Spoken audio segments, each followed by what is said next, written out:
They say love can blind you, and that wealth can corrupt even the purest hearts. Charlotte Redwood learned this the hard way when she discovered her millionaire husband, Henry Redwood, was leading a double life of lavish parties and secret affairs. Instead of confronting him in rage, she made an extraordinary move. She gave Henry permission to cheat. Yes, you heard that right. She let him indulge in his own moral collapse, never suspecting that behind her calm acceptance lay a stunning plan. In this shocking tale of betrayal, secrets, and revenge, you'll witness how one woman turned heartbreak into an unexpected triumph. Charlotte Redwood stood on the veranda of her opulent estate in Greenwich, Connecticut, staring into the shimmering lights of the city skyline. The estate was a monument to her husband, Henry Redwood's vast empire. Redwood Ventures, an empire he had painstakingly built from the ground up, with some help from his influential family connections. Tall marble columns, sweeping gardens, a private lake, and the staff of 24 all testified to their astronomical wealth. Yet beneath the glossy veneer, Charlotte felt the first stirrings of disquiet. She was carrying their child 3 months pregnant, and something about Henry felt off. Henry Redwood was a tall, charismatic entrepreneur with connections that wove deep into the fabric of New York's business elite. With an Ivy League education from Princeton University and a father, Richard Redwood, who had served 2 terms in the United States Senate, Henry was groomed for greatness from birth. He had met Charlotte at a charity banquet 3 years prior in a swirl of diamonds and tuxedos and well-rehearsed smiles. He was immediately enchanted by her sophistication, her intelligence, and her gentle nature, unlike the socialites he was used to. Within a year, they were married in a wedding that made headlines across major magazines. Real estate, Prince, marries rising. Architect Charlotte Harrington. Charlotte's father, George Harrington, was a private building contractor, a humble man who prided himself on the honesty of his work. He had always worried about his daughter entering Henry's high society world, but Charlotte was convinced that Henry's charm and philanthropic deeds were proof he had a kind, authentic heart. For the first year of marriage, everything seemed perfect. She designed the blueprint for their dream estate. He expanded Redwood Ventures globally. They balanced each other in a beautiful harmony, so Charlotte believed. But soon Henry's world tours for business became more frequent. He was hosting lavish parties on his yacht in Monaco. Strange credit card charges at 5-star hotels in foreign countries appeared. Late-night calls that Henry labeled business emergencies. Charlotte's initial suspicions turned into a gnawing certainty. Henry was cheating. People whispered about him at posh luncheons or in hush-hush tones at private clubs, although never to Charlotte's face due to her refined reputation. She heard a rumor once from a friend, Elizabeth White, a socially prominent philanthropist, who let slip that Henry had been spotted in Saint-Tropez with a young model draped on his arm. The rumor was quickly dismissed as tabloid gossip, but Charlotte felt the sting of truth. She confronted him one night, trembling with anger, but Henry was cagey dismissive, turning the question back on her. "Why can't you trust me?" He made her feel paranoid, insecure. Over time, Charlotte learned to push her suspicions deep down, plastering a poised smile in public. After all, the Redwood name commanded respect, and if she aired her grievances without proof, she risked social ridicule and possibly jeopardizing her father's contracting business. Several Redwood Ventures affiliates were among his biggest clients. She felt locked in a golden cage. When Charlotte discovered she was pregnant, her emotions were conflicted. On one hand, she was excited to become a mother. On the other, She dreaded bringing a child into a marriage that seemed irretrievably broken. And yet, the Redwood family was overjoyed. Richard Redwood, now retired from politics, gave a grand speech at the Redwood family manor about how the Redwood bloodline would continue. Henry toasted champagne with everyone and placed a protective hand on Charlotte's back, murmuring sweet nothings that almost made her believe him again. But the deception was laid bare when a young woman named Amina Goldar, a social media influencer hailing from Morocco, was caught on camera emerging from Henry's Manhattan penthouse while he was supposedly on a business trip in London. The paparazzi photos circled in hush-hush fashion among the upper crust. They weren't publicly published, thanks to Redwood family power. Yet these images made their way to Charlotte's friend circles. She saw them herself in the back of a black SUV after a friend slid them into her purse. The moment she saw Henry's unmistakable face next to Amina's, everything crystallized. She was in her second trimester, a time that should have been filled with joy and celebration. Instead, she found herself sobbing into the embroidered pillows of their master suite. Eventually, the tears dried, replaced by a startling clarity. She recalled her mother, Fiona Harrington, who had once endured her own marriage to a man who cheated, and how that heartbreak had shaped Fiona's quiet sadness. Charlotte refused to be a silent victim, but she also knew that going head-to-head with Henry Redwood, a man whose wealth and legal connections were virtually limitless, would be akin to stepping into a battlefield armed with a toothpick. That was when a radical idea took root in her mind.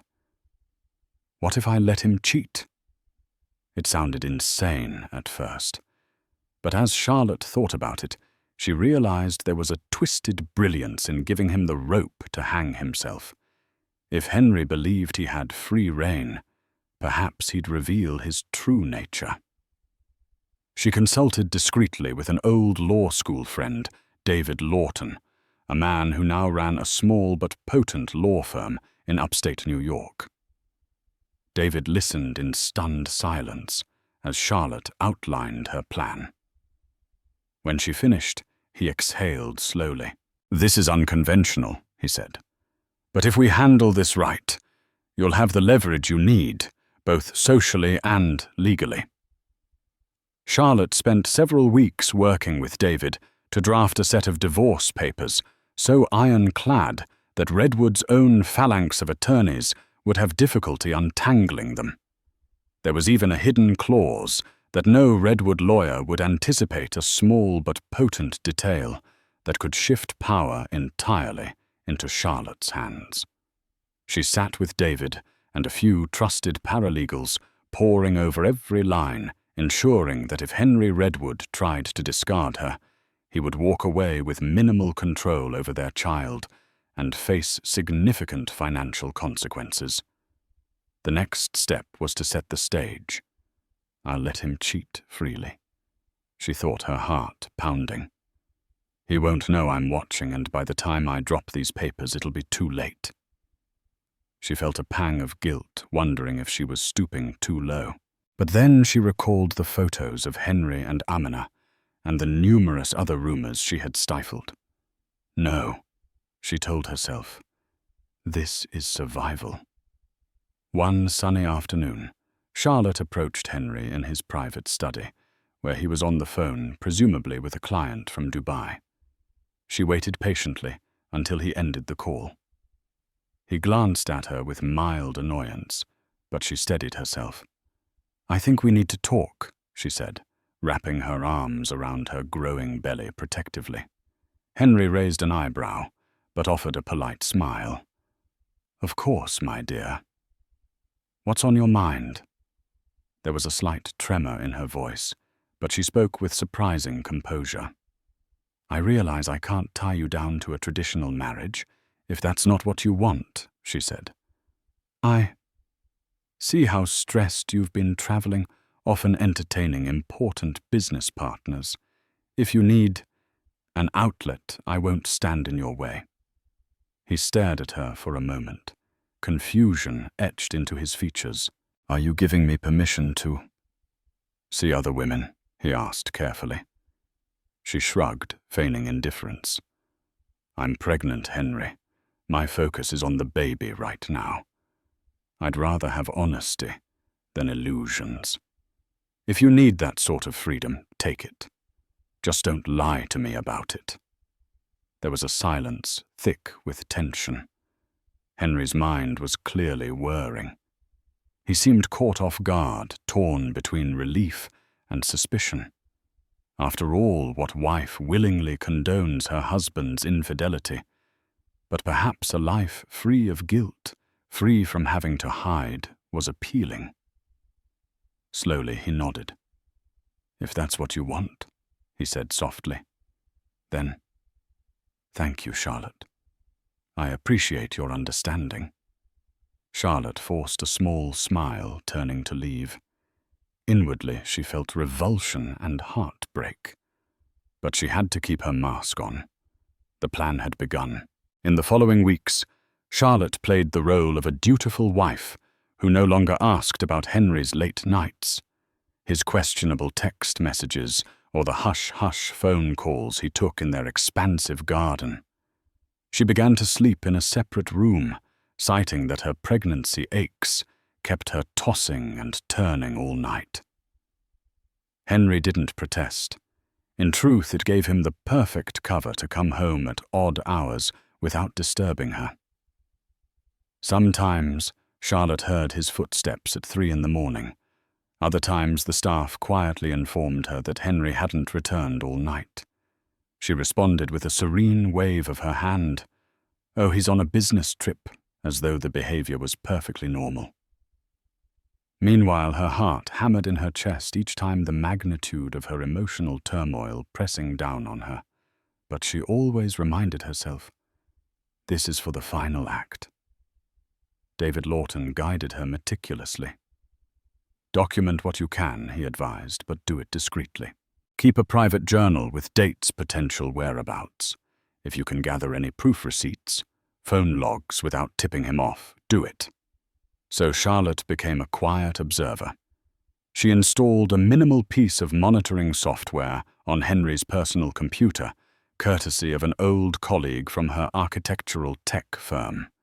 It was nothing invasive, just enough to see if suspicious emails turned up. She also took note of any receipts left behind. She didn't hack his accounts or do anything that might invite legal trouble for herself. She simply paid attention. Sure enough, the evidence piled up. Henry was frequenting a penthouse in Midtown, where he'd host what he called client dinners. A few correspondences with women whose names Charlotte had never heard popped up in his email. He was spending thousands on extravagant gifts at high-end boutiques like Van Cleef and Arpels and Harry Winston. Charlotte quietly snapped photos of every sign of infidelity, storing them in a secret folder. She reminded herself that each piece of evidence was a stepping stone to her ultimate security. Henry's father, Richard Redwood, was not blind to his son's actions. He was a pragmatic, shrewd man who had navigated the murky waters of Washington, D.C. politics. Through the Redwood family's private investigator, Garrett Miles, a retired FBI agent, Richard often kept tabs on Henry's activities. One day, Richard visited Charlotte, unannounced, bearing a bouquet of roses for her, and a solemn look in his eyes. She served him tea in the marble-tiled sunroom, trying to hide her growing unease. Richard was never one for idle chatter. After a few pleasantries about her health and the upcoming child, he leaned in. "I know my son is straying," Richard said abruptly, his tone low. Charlotte froze teacup halfway to her lips. She set it down gently. "I see. My family's name has survived generations," he said with quiet fierceness. "I will not allow scandal to ruin it. You are a Redwood now. You must keep appearances. Do you understand?" She clenched her jaw. feeling a flash of anger. He doesn't care about my pain or the baby. He only cares about the Redwood legacy. But she held her composure. Yes, I understand, she responded softly. I will keep up appearances. Richard nodded, seemingly satisfied. Good. I will speak to Henry. His gaze flickered to her belly. In the meantime, if you have any concerns about finances, let me know. You and the child should not suffer regardless of Henry's decisions. Charlotte thanked him through gritted teeth. It dawned on her that even though Richard recognized Henry's indiscretions, he had no real intention of stopping his son. The Redwood men covered for each other. She wondered if this pattern extended back through Redwood history, the men indulging themselves, the women forced to maintain the perfect facade. No more, she vowed internally. It ends with me. Around her 7th month of pregnancy, Charlotte discovered an unexpected ally. One of Henry's lovers, a woman named Sylvie Dupont, who hailed from the south of France. Sylvie was a jazz singer who performed regularly at an exclusive club in Manhattan. Charlotte found out about her through a conversation with the Redwood house manager, who mentioned Henry had reserved a private lounge there. Compelled by a strange desire to see the other woman, Charlotte decided to attend a show incognito. She arrived in a simple black dress that didn't overly accentuate her pregnant belly, wearing a broad hat and large sunglasses. She slipped into the dimly lit club, just in time to see Sylvie sing. The woman's voice was mesmerizing, filled with sorrow and longing. Charlotte listened, tears burning her eyes. Is this the woman who has captured Henry's attention? The wave of jealousy and curiosity collided in her heart. After the performance, Charlotte braced herself and approached Sylvie backstage. She introduced herself as a curious listener, not revealing her true identity at first. Sylvie was gracious, offering a shy smile and a polite thank you. But Charlotte's composure faltered when she noticed a discreet diamond bracelet on Sylvie's wrist, the same one Charlotte had seen in a Redwood Ventures invoice last month. It was then that Charlotte lowered her voice. I'm Henry Redwood's wife, she said, her heartbeat pounding in her ears. Sylvie's eyes went wide with shock, and she dropped the water bottle she was holding. The plastic clattered to the floor, echoing in the narrow hallway. For a moment, Charlotte thought Sylvie would scream or lash out. But instead, the singer's shoulders sagged in defeat. She gestured for Charlotte to follow her into a small, private dressing room. Once inside, Sylvie sank into a chair, pressed her hands to her temples. You must hate me, Charlotte inhaled shakily. She felt an odd mixture of sadness and empathy. Sylvie didn't exude the cocky aura of a home wrecker. Instead, she seemed like just another woman trapped in Henry's orbit. I don't hate you, Charlotte said quietly. I just needed to see who he was spending time with. Sylvie confessed that Henry had pursued her months ago, showering her with gifts and promises. She had been led to believe his marriage was all but over, that Charlotte was some absentee wife. I'm not proud, Sylvie murmured, tears glistening in her eyes. But I was in a desperate situation financially. My mother needed surgery, and I had no one else to turn to. Henry made it easy. Hearing this, Charlotte realized that Henry's power extended even to the hearts of those struggling for survival. He exploited vulnerability. She wasn't alone in her victimhood. With a trembling hand, Charlotte took Sylvie's. I'm sorry, she said. I wish things were different. Before leaving, Charlotte left her personal cell number with Sylvie. If you ever need to talk, she whispered, meaning it. As she walked out into the chilly Manhattan night, her heart felt unbearably heavy. She realized Henry wasn't just cheating out of lust. he also manipulated people. The moral lines became blurrier, yet Charlotte's resolve to see her plan through only hardened. At 8 months pregnant, Charlotte was physically exhausted and emotionally drained. She had illusions of a loving husband who would rub her feet, indulge her midnight cravings, and make sure she felt cherished. Instead, she was playing puppet master to a man who was gallivanting around the city with multiple women. Her father, George Harrington, noticed her stress, but she couldn't reveal the full extent of her scheme. She simply told him she was dealing with Henry's business woes. Nevertheless, some days proved too overwhelming. She almost called off her plan multiple times, nearly succumbing to a meltdown. But David Lawton continued to reassure her, reminding her of the bulletproof divorce papers they had meticulously crafted. The hidden clause was crucial, a stipulation that if Henry was found to have engaged in extramarital affairs during her pregnancy, Charlotte would receive a controlling interest in Redwood Ventures shares set aside in a trust for the child. Henry had once made an offhand promise that our child will inherit Redwood Ventures one day.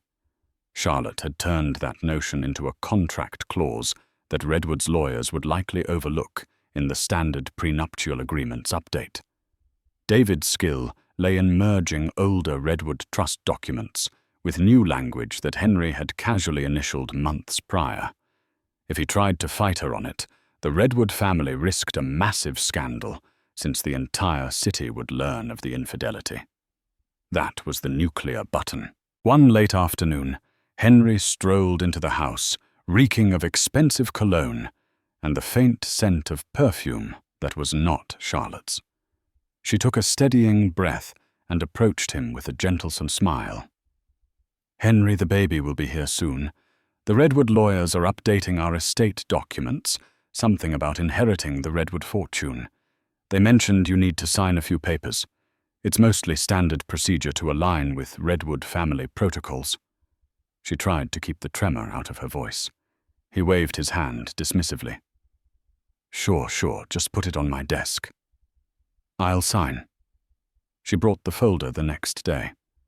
The Redwoods' legal counsel typically would review everything, but Henry's father was out of town, and Redwood Ventures' top attorney was currently busy negotiating a big merger overseas. Henry, too, preoccupied with calls, simply flipped through pages, asked if Charlotte was sure everything was standard, and scrawled his signature in the designated spots. Charlotte stood there, nails digging into her palms, trying to hide the tremor in her breathing. It's done, she thought.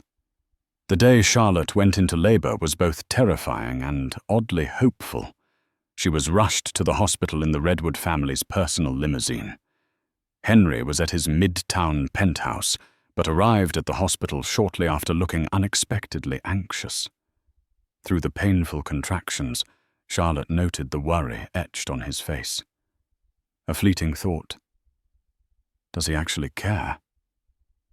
But the question vanished amidst the agony of labor. After 10 excruciating hours, Charlotte gave birth to a baby girl they named Eleanor. The moment Charlotte heard Eleanor's first cry, her heart flooded with an indescribable mixture of love, relief, and heartbreak for what might have been if Henry had truly been a devoted husband. Henry held the baby eyes brimming with tears. He looked at Charlotte, and for a heartbeat, she thought she saw genuine love in his gaze. He bent down, pressing a gentle kiss to her forehead. "Thank you," he whispered, voice cracking. The swirl of emotions in Charlotte's chest threatened to overwhelm her. She allowed herself a few minutes of believing this was a new beginning. Maybe Henry would turn over a new leaf and be the father Eleanor deserved. Over the next week, Henry played the role of a doting father, bringing Charlotte gourmet meals, helping the nurses fussing over Eleanor's every whimper. For a brief time, Charlotte basked in the illusion. But illusions have a way of shattering. On the night Charlotte returned home, as she was tending to Eleanor, she heard Henry speaking on the phone in the adjacent study. His tone was low, urgent. "Darling, yes, I know. Look, it was just the baby. You know I had to be there.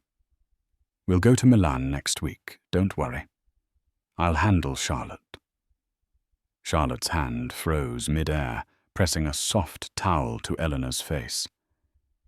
He's still planning a trip with some other woman.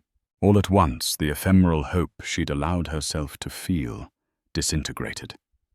She swallowed the lump in her throat and kissed the top of her newborn's head, tears gliding down her cheeks.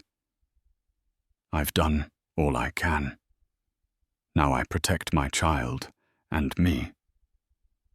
2 days later, Henry strolled into the mansion's sprawling living room. He was on another call, presumably finalizing travel arrangements. Charlotte sat on the plush sofa, arms folded, her expression resolute. She had a manila envelope in her lap. When Henry ended his call, she cleared her throat.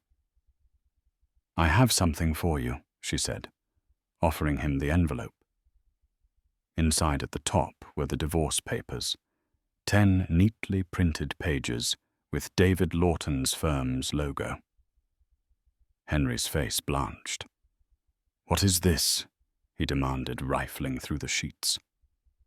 "Divorce," Charlotte said calmly, though her heart hammered in her chest. "I'm done pretending this is a marriage. You can keep your affairs. I won't stand in your way. I only want what's fair for me and our daughter." He shot her a stunned look. "You agreed." "I agreed not to fight you about your lifestyle," Charlotte interjected, voice icy. "But I never said I'd remain your wife under these circumstances. Now that Eleanor is here, I refuse to live under your shadow." His lips curled in disdain.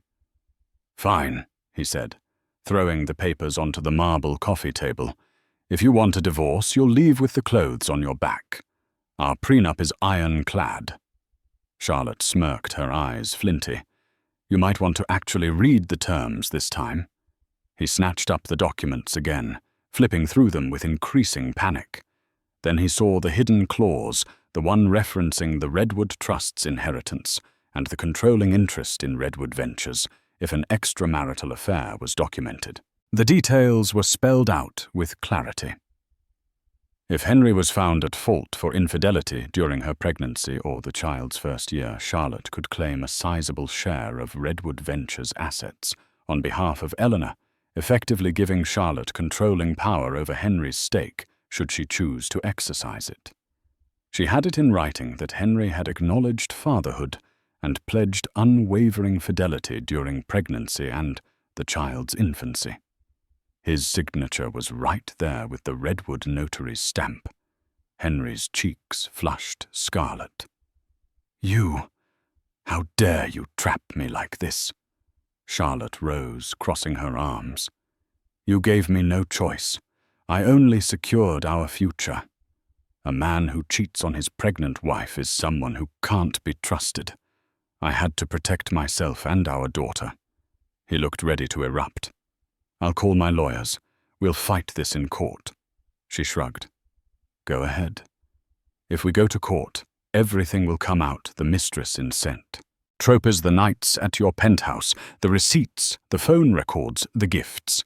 And trust me, I have proof. Do you really want the Redwood name dragged through tabloids? Your father might have political connections, but even he can't bury a scandal of this magnitude." Henry's face contorted with fury, then twisted with defeat. He realized the precarious position.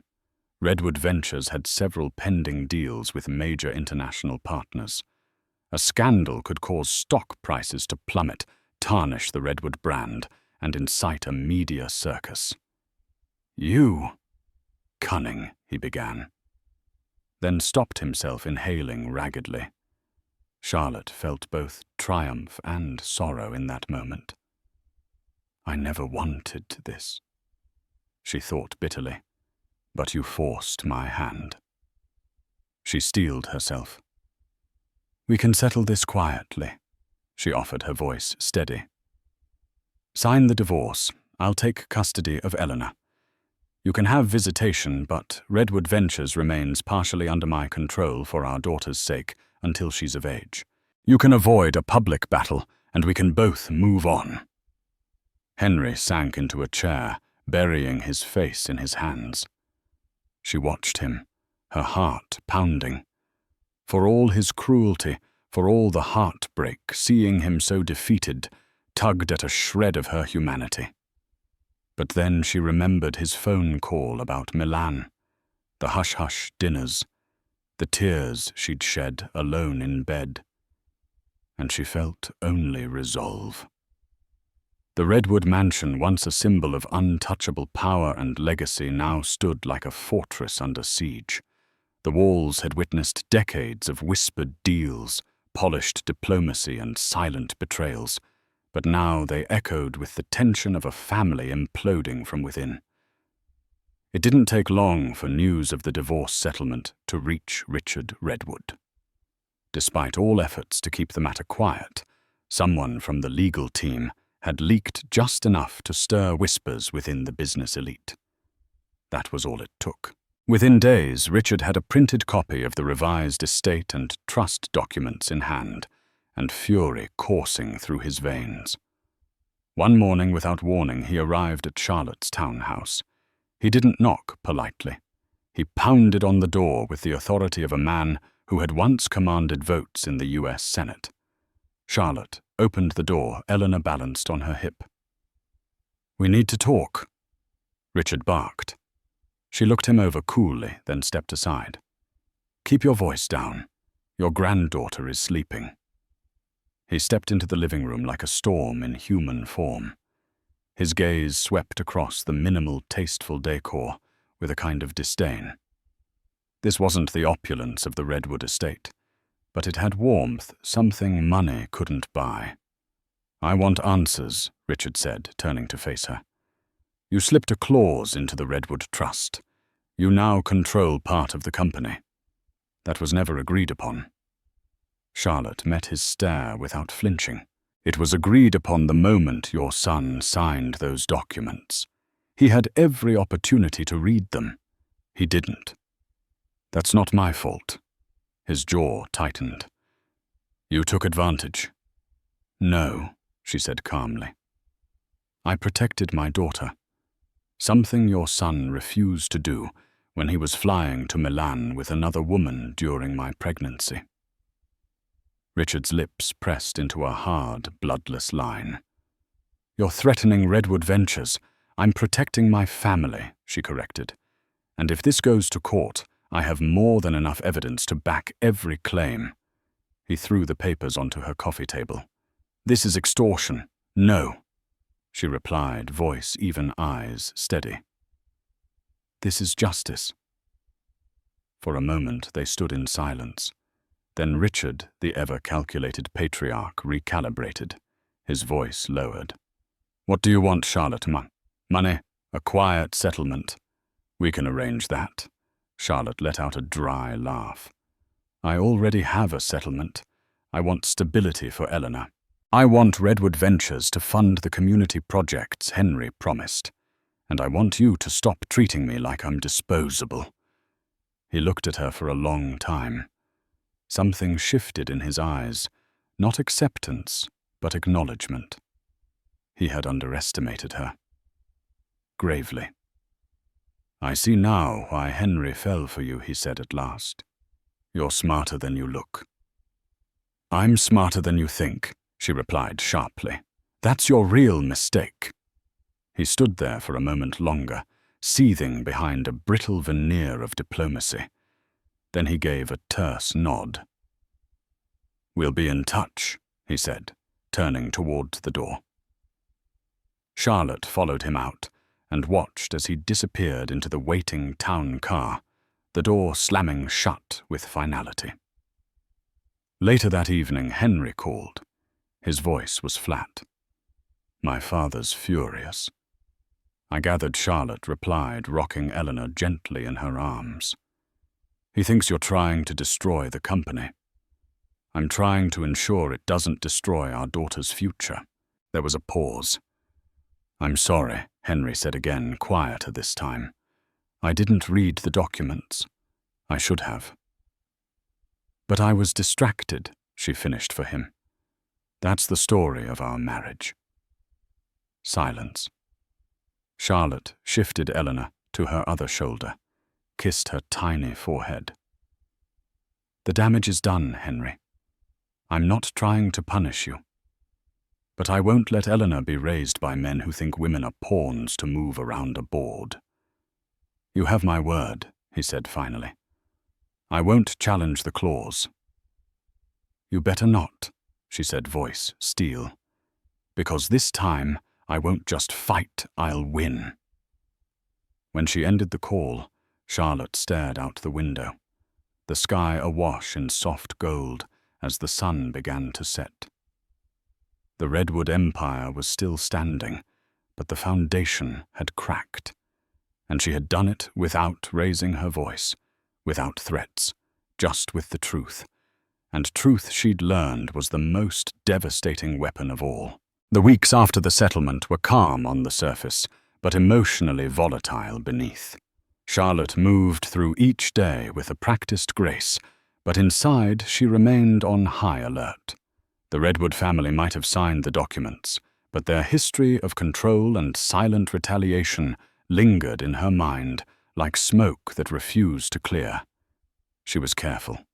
She double-checked every transaction secured Eleanor's documents in a private safety deposit box, and ensured all custody schedules were filed through official channels. No verbal agreements, no casual promises. Everything documented. She had learned the hard way that trust, when broken, doesn't easily rebuild. Then one morning, her phone rang. It was a name she hadn't seen in weeks, Sylvie DuPont. The jazz singer's voice was hushed, tinged with hesitation. Charlotte, I heard, about the settlement, about the trust clause. Charlotte tightened her grip on the phone. You heard correctly. There was a pause. Then Sylvie's voice softened. I want to help if you still need me. I have messages, recordings. I don't want anything from you. I just want to be part of the truth. Charlotte sat down on the armrest of her couch, surprised by the sincerity. Sylvie, you don't owe me anything. But I owe myself the closure, Sylvie replied gently. And I owe it to every woman who's ever been manipulated by someone like Henry. If there's ever a trial, or if things flare up again, I'll testify. For a moment, Charlotte said nothing. She felt a deep, unexpected swell of gratitude. Not pity, just mutual recognition. Thank you, she said at last. I hope we don't need it. But knowing you're willing means more than you know. Sylvie exhaled through the line. Take care of that little girl. Charlotte nodded. I will. That conversation stayed with her. Not because of what Sylvie offered, but because it reminded her of something she hadn't felt in a long time: solidarity. Then, just as the rhythm of her new life began to settle, another unexpected moment arrived. It was a rainy Wednesday. Charlotte was reviewing a proposal for a small public library renovation project when the intercom at her townhouse buzzed. She wasn't expecting anyone. Who is it? She asked, pressing the speaker. A familiar voice crackled through. It's me. Henry. Her heart skipped, then hardened. What do you want? 5 minutes? Please. Against her better judgment, but fueled by curiosity, Charlotte allowed him in. When he appeared in her foyer, soaked from the rain, despite the umbrella, she almost didn't recognize him. Not because of his appearance, but because of the absence of arrogance. His shoulders drooped. His eyes were tired. He stepped inside hesitantly, glancing around at the modest but warm home she'd created. Eleanor was napping in her nursery. "Say what you came to say," Charlotte said. Henry took a breath. "I've been thinking about everything, about who I was and who I still might be." She crossed her arms. "Go on." "I've stepped back from Redwood Ventures," he said quietly. "My father's furious, but I needed space. I've enrolled in a non-profit leadership course. I want to try something different. I want to help, not just build more wealth." Charlotte's expression didn't change, but inside a flicker of disbelief registered. Henry, stepping away from Redwood. It sounded impossible. "You expect applause?" she asked, more to test him than mock him. "No," he said. "I expect you to doubt me. But I'm not here to ask for your forgiveness. I'm here to ask if I can still be part of Eleanor's life." His voice cracked. "I don't want to be a footnote in her childhood." Charlotte studied him. His sincerity seemed real, but how long would it last? "That depends on you," she said. "If you want visitation, stick to the schedule. If you show up late, if you miss dates, if you bring us chaos, the agreement won't changes." He nodded quickly. "I understand. And don't you dare bring your distractions, your other lives, into hers." "I won't," he said. I want to be better." There it was again, that flicker of remorse. Charlotte wasn't ready to forgive, but she could allow space for growth. Not for him. For Eleanor. "Then earn it," she said. They stood in silence for a moment. "Can I see her?" he asked, voice soft. Charlotte hesitated. Then she nodded. She led him down the hall to the nursery, where Eleanor lay in her crib, a soft mobile spinning above her. Henry stepped inside slowly, as if entering a sacred space. He gazed down at his daughter, awestruck. His hand hovered over the crib's edge, but didn't touch. "She's beautiful," he whispered. "So much like you." Charlotte said nothing. She let the moment speak. As he looked down, a tear slipped from his eye. Charlotte watched, unsure if it was guilt, regret, or something else. Maybe all of it. "I'll let myself out," he said finally. "Thank you for letting me see her." She followed him to the door, but didn't say goodbye. She just nodded. After he left, Charlotte returned to Eleanor's crib, staring at her sleeping daughter. The world was still uncertain, but one thing was clear. Charlotte had changed. She was no longer waiting to be rescued, redeemed, or repaired by someone else's actions. She was her own compass now, and she would protect Eleanor with the same ferocity that had gotten her through every betrayal. In this life there were no more surprises that could unmake her, because now she was unshakable. The formalities were done, but the emotional residue lingered like a storm that had passed without fully clearing the skies. Charlotte left the Redwood Ventures legal building with Eleanor cradled in her arms, and the finalized divorce settlement tucked in her leather folder, a symbol of both closure and survival. Outside, the world continued like nothing had changed. But for Charlotte, everything had. That evening, she sat alone in her townhouse's living room, watching Eleanor sleep in her bassinet. The baby's chest rose and fell with soft, rhythmic breaths, oblivious to the empire her mother had just wrestled part of, away from deceit and control. Charlotte ran her fingers over the edge of the signed agreement, letting herself breathe deeply for the first time in months. It was more than a legal document.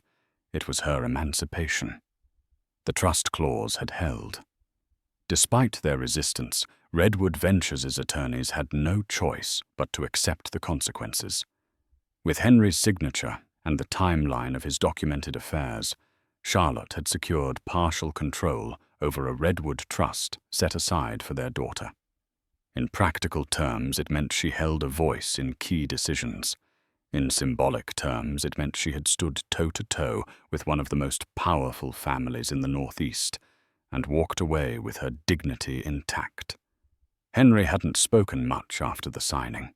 His silence was not of defiance, but of quiet resignation.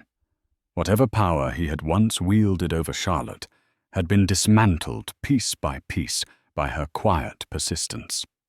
Later that week, Henry sent a message through his assistant, a request to meet Eleanor outside the scheduled visitation. Charlotte declined, not out of spite, but because she needed space. She had given him enough chances. He would see their daughter when agreed upon, no more, no less. Richard Redwood, ever the strategist, also kept his distance. His fury had cooled into reluctant acceptance. The last email he sent Charlotte was unusually brief. "You handled yourself with skill. The board respects results. We'll move forward." It wasn't an apology, but it was acknowledgement. And that was more than she ever expected. In the weeks that followed, Charlotte's phone rang frequently, not from social calls, but from professionals now intrigued by her resilience.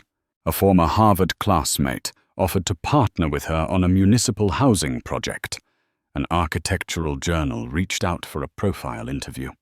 Even a real estate investor she'd once met at a gala inquired about funding her firm's next expansion. For the first time in years, Charlotte was no longer seen as Henry Redwood's wife. She was Charlotte Harrington, an architect, a mother and a woman who'd rewritten the rules of survival. She stood by the window one morning, Eleanor gurgling in a playpen nearby, and watched the sun rise over the rooftops of Greenwich. It cast a warm golden hue across the floorboards, lighting the room with quiet promise. The settlement had ended her marriage. But it had also given birth to something else entirely. A new beginning.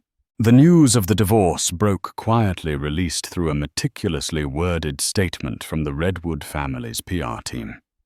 After much reflection, Charlotte and Henry Redwood have mutually decided to part ways due to irreconcilable differences. Their focus remains on co-parenting their daughter Eleanor with love and respect. The public bought it. Investors breathed a sigh of relief, grateful that Redwood Ventures hadn't spiraled into scandal. Behind the sanitized language, however, was a woman rebuilding her life from the ashes of deception and a man reckoning with the legacy of his choices. Charlotte didn't seek the spotlight. She let the media frenzy fade while channeling her energy into raising Eleanor.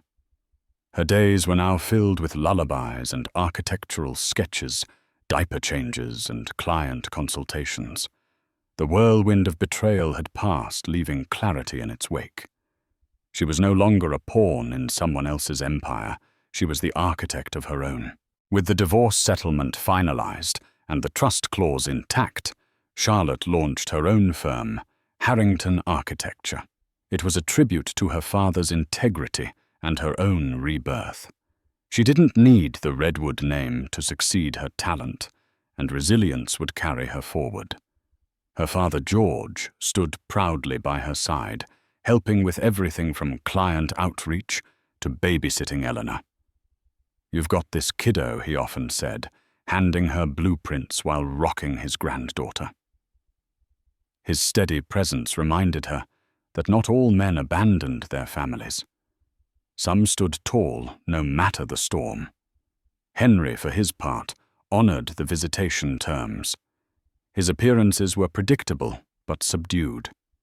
He brought plush toys and rare baby books, always dressed impeccably and trying in his awkward way to make up for what he'd lost.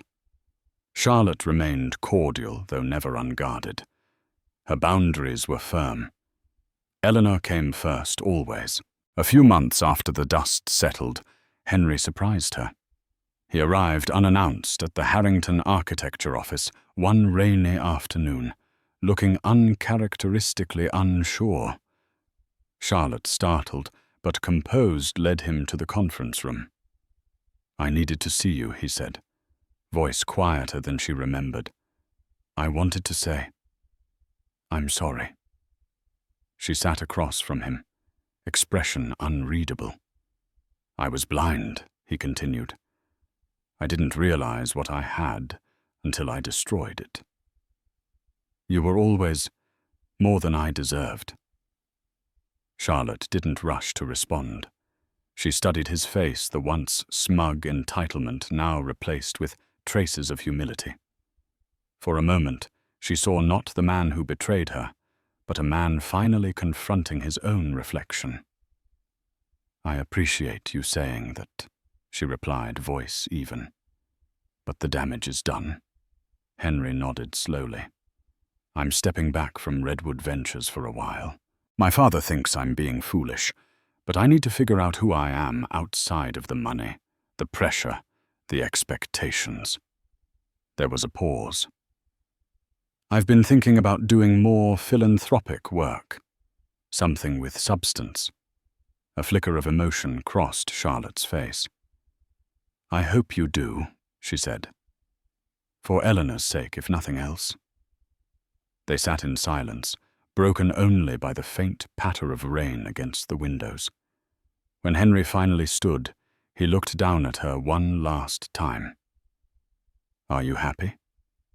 It wasn't a question she'd considered in full.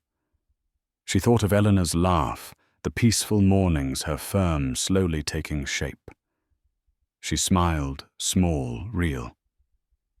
"I'm getting there." And with that, he left. No grand gestures, no pleas for forgiveness, just the quiet, reluctant departure of a man who had finally accepted the consequences of his actions.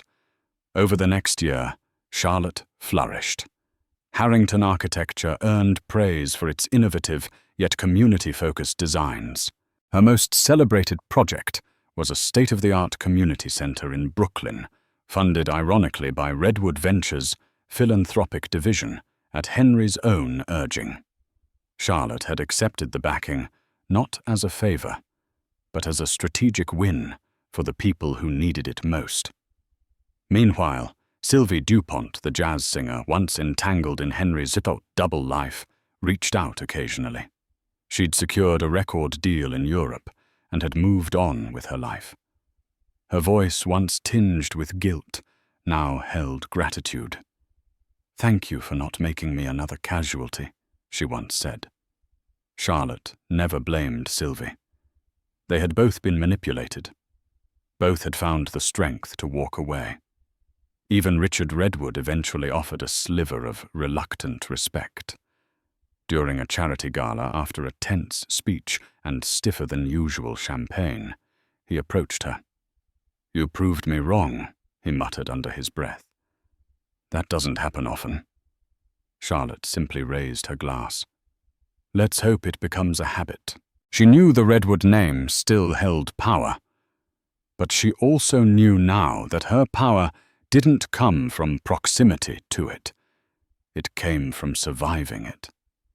And each morning as sunlight streamed through the windows of her new home and Eleanor's laughter filled the air, Charlotte felt something she hadn't in years. Peace. She had built more than a firm. She had built a life brick by brick, truth by truth. And this time, no one could take it from her. Months turned into a year, and Charlotte thrived. Harrington Architecture garnered praise, especially after she designed a cutting-edge community center in a lower-income neighborhood in Brooklyn with generous backing from Redwood Ventures' philanthropic wing. It was an odd twist. Redwood Ventures supported her philanthropic efforts, partly to maintain a good public image, but also because Henry, in a gesture of remorse, had urged the board to back the project. Charlotte accepted not for Redwood's sake, but for the people who would benefit from the new center. Eleanor grew into a happy, curious toddler, beloved by both her mother and father. Henry kept to his visitation schedule, never missing a single visit. Sometimes he asked Charlotte for parenting tips, though it was always tinted with awkwardness. She saw glimpses of a better man in him now and then, but the scars of betrayal remained. They kept things amicable for Eleanor's well-being. Sylvie Dupont reached out occasionally, updating Charlotte about her blossoming music career. She had landed a record deal in Europe, far from the Redwood orbit. She thanked Charlotte for not turning her life upside down, too. Charlotte never blamed Sylvie. They were both used and cast aside in different ways by the same wealthy, powerful man. As for Richard Redwood, he begrudgingly accepted Charlotte's position within Redwood Ventures through the trust. Over time, she developed a cordial, if distant, relationship with him, typically revolving around the business's philanthropic involvements. He once expressed reluctant admiration for her tenacity, though it came out in a gruff aside during a formal dinner. "You proved me wrong, Charlotte." "That doesn't happen often," he said, raising his glass in a half-toast. She accepted the gesture with polite detachment. In the end, Charlotte Redwood, now officially Charlotte Harrington, again found her own footing in a world that had tried to box her in as just another trophy wife. She discovered that her worth wasn't defined by Henry Redwood's name or fortune. Instead, she forged her path, ensuring her daughter's future was secure and blazing a trail for herself in architecture. The divorce papers with that cunningly hidden clause had been her salvation, a lifeline that pulled her out of a gilded prison and into the light of independence. The Redwood Empire continued, albeit changed. Henry Redwood had learned a painful lesson, one that cost him his marriage and forced him to reckon with his own character. Whether he would truly become a better man remained uncertain, but at least he was trying one visit with Eleanor at a time. And Charlotte. She rose each morning to the sound of her daughter's laughter, ready to draft new blueprints, not just for buildings, but for a life built on self-respect, resilience, and the unwavering belief that love must always be rooted in truth. Her story was a testament that sometimes letting someone betray you openly can be the key to breaking free, especially when you hold the trump card that changes everything. Sometimes life's greatest victories emerge from our darkest trials. Charlotte learned this when she boldly allowed Henry to betray her in the open, all while meticulously preparing her escape route. Though their marriage crumbled, she forged a new path, one free from deception and secured by a clause that gave her real power. In the end, she showed us that a painful betrayal doesn't have to define your future. It can become the catalyst for unimaginable strength and rebirth. If you found this story moving, don't forget to like this video, share it with friends who need a lesson in resilience, and subscribe to our channel for more riveting tales of love, loss, and triumph. Your support helps us continue bringing you stories that reveal the hidden depths of the human spirit. Thank you for watching. And remember, sometimes the boldest moves come from the quietest hearts.